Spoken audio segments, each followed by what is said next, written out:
And then let's talk about samadhi, because a lot of people are confused about samadhi. They think samadhi is a state where you can't walk, you can't move. It's true, it's one of them, but there are many. First of all, let's look at what does it mean, samadhi. Sama just means equanimity, a togetherness, where you are in a state of equanimity, where you experience the oneness. And then Di means like buddhi, for the mind, not the lower mind, the jabbering mind, but for the intellectual. So that means you are in a state of an equanimity. Your mind is still. So that also means that your brain wave frequency is very different.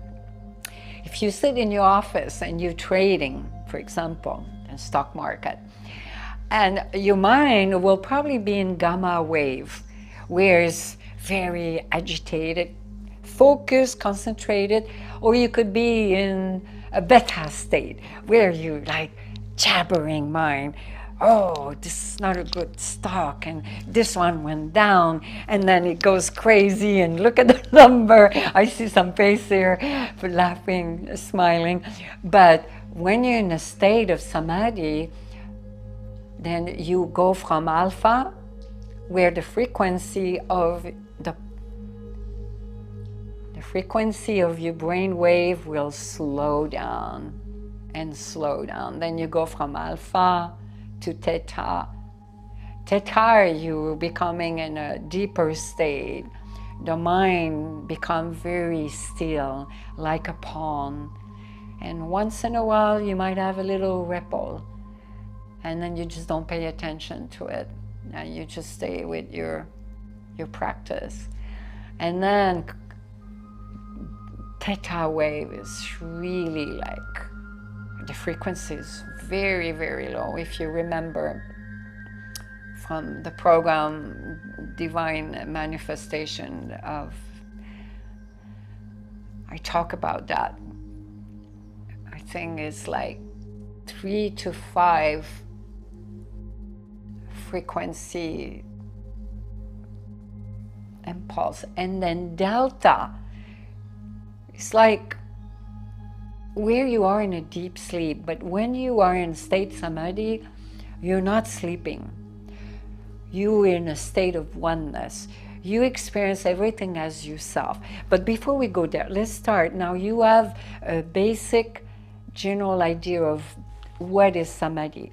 So you can be in a state of samadhi 100% of your time and be fully active in the world.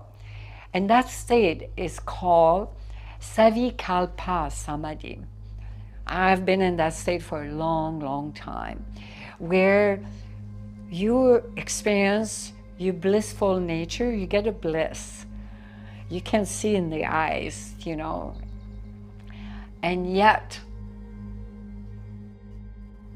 you have a focus and you can be engaged in the world. That's called Savikalpa Samadhi. And it's not that difficult to experience. And then with time, you start establishing yourself there as you become more of a true yogi. And then comes Nirvikalpa Samadhi. That is a very advanced state of samadhi. And that one can last from a few hours. I've been in that state. And it's, how can you describe the inscribable? It's, you become the object of enjoyment. You're in a state of ecstasy, of amorous self-ecstasy. You become the enjoyer and the enjoyment. And you become with everything. You don't know what's, if you're the bird, if you're the sun, you're completely lost in pure cosmic consciousness. And Nirvikalpa Samadhi, your eyes are closed, Nirvikalpa Samadhi. You can go in it all the way up to 21 days, 18 to 21 days.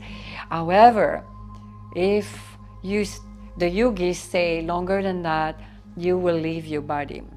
You cannot come back. And I will tell you, it's very difficult to come back from a state of Nirvikalpa Samadhi. When I was in that state, it was brutal to come back. And I had a vision of my past life. I'll share. Are you willing to hear? I was, there was almost, you're not even aware of your breath anymore. You have almost no breath. It's almost like a state of you're dead, but yet you're fully conscious. But your consciousness is everywhere. And I don't know how long I was in that state, and out of a sudden, I saw a vision of a sadhu. I don't know if it was a master, an ascended master, or a sadhu, but all I saw was, and it was very blurry, and it's not, how can I, again, it's hard, very hard to describe, and he was just looking at my consciousness, and I know it was male, and it was bald, and he was wearing a white linen cloth, and it was Indian, and he was beaming with so much light, and it's just, there was nothing, it's just a vision of it. And it dissipated, and then I felt like I had to come back. I was brought back into my body. It's a out of body experience, completely. And when I came back, and I kind of lost little by little, because I had to readjust. I was sobbing and sobbing.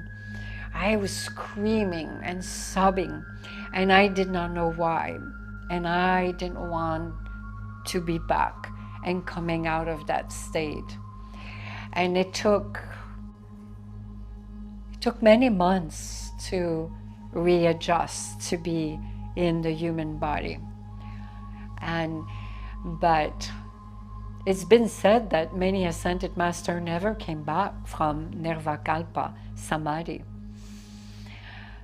And then there is another Samadhi. It's been said in the yogic tradition, is the highest state of Samadhi. It's Sahaja Samadhi. Sahaja Samadhi is like, very few can experience that. And it's been said that you have to have incredible divine grace from the Creator. And then there's Bhava Samadhi. Bhava Samadhi, that's happened to my being often too. I have experienced, I would say, most of them. Bhava Samadhi means devotion.